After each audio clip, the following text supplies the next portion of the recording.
Match মানেই তো এই হার্টবিট বাড়িয়ে দেওয়া এক লড়াই। আজ আইপিএল 2024-এর 54 নম্বর ম্যাচে মুখোমুখি হয়েছিল মুম্বাই আর ব্যাঙ্গালোর। শেষ বল পর্যন্ত বোঝা যাচ্ছিল না জয় কার ঝুড়িতে যাবে, কিন্তু শেষ হাসি হাসল আরসিবি। কিভাবে মুম্বাইয়ের মুঠো থেকে জয় ছিনিয়ে নিল বেঙ্গালুরু, আর কেনই বা আজ ফ্লপ হলেন বিরাট রোহিতরা, সবটা জানতে ভিডিওটি শেষ পর্যন্ত দেখুন। প্রথমে ব্যাট করতে নেমে শুরুতেই ধাক্কা খায় মুম্বাই। রায়ান রিকেলটন আর রোহিত শর্মা আজ বড় ইনিংস খেলতে ব্যর্থ হলেন। রোহিত 22 রান করে আশার আলো দেখালেও ভুবনেশ্বর কুমারের বলে আউট হয়ে প্যাভিলিয়নে ফেরেন। সূর্যকুমার যাদব তো আজ খাতা খুলতেই পারেননি। যখন মনে হচ্ছিল মুম্বাই 100 রানও করতে পারবে না, ঠিক তখন রুখে দাঁড়ান তিলক বর্মা।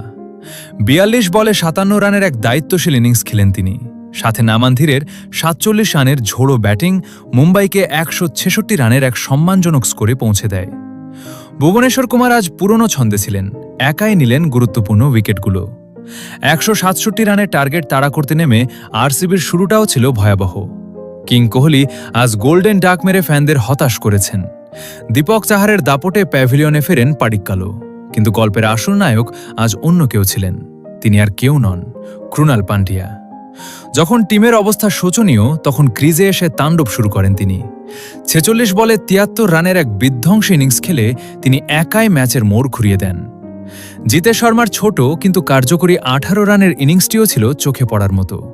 ম্যাচটি শেষ ওভার পর্যন্ত গড়িয়েছিল। মুম্বাইয়ের বোলাররা শেষ মুহূর্ত পর্যন্ত চেষ্টা করেছিলেন।